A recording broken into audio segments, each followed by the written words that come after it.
your money where your mouth is. When I come and do these things and do them live, and then you don't know what you're going to get. You know, so they asked me to do the brain maps on some people that were having the bars done. And it's like, okay, that's good. You know, I'm open.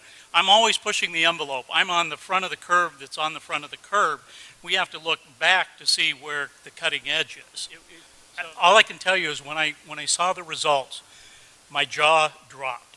I was so astounded. And you got to remember, I've been doing this for 16 years. I have seen brains of every kind and all different kinds of conditions.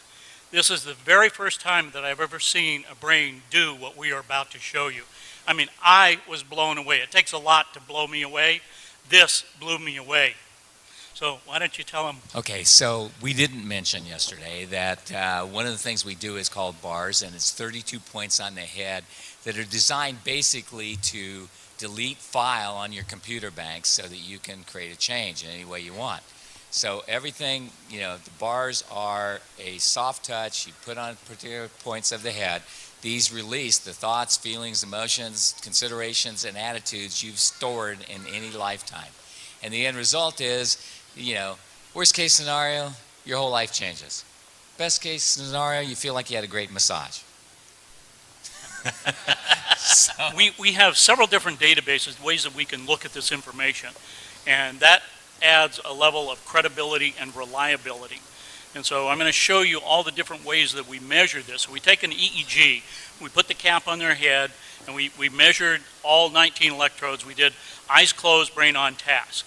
Then they did the bars, and then we did it again, right immediately after. Put the cap back on their head, measured eyes closed, brain on task. And I'm going to show you what happened. This is a normal brain map. And so this one is before. This was, and you can see the red area that's lit up. That's the area that we identify as PZ. And it's showing that it's, you know, roughly 3 standard deviations above what would be considered normal. So they did, I think it was an hour and a half of running the bars. And then immediately after that, we did it again. And here's what it looks like. Can you see a difference? Yeah, all right. So this was one measure that we were able to look at. Let's take another glance at something. It's called S-Loretta, and that stands for Scientific Low-Resolution Electromagnetic Tomography. But forget about that. Here's what it looks like. It came out showing us here, pointer down here where this little red line is, and this area is PZ. That's where it was lit up before. We have a different scale, and down here it's showing us that yellow is 3 standard deviations above what's normal.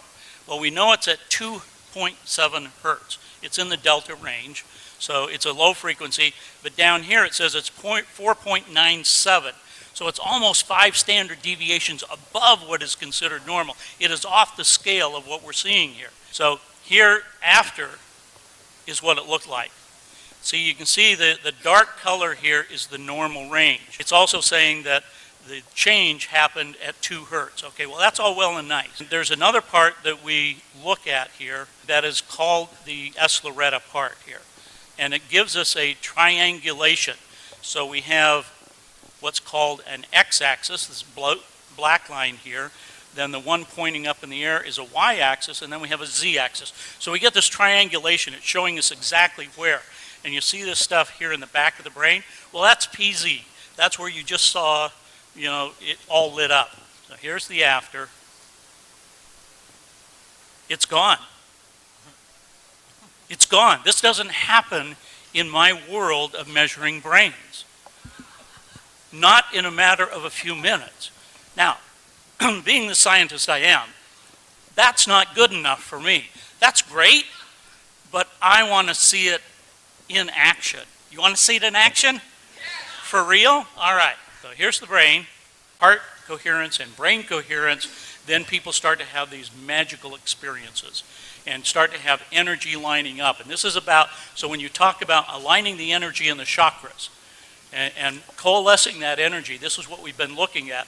And so what I'm seeing in this bars situation is not only a complete physical alignment, but I'm talking about the alignment with the universe, because there's a part of the brain called the thalamus that regulates all of these frequencies.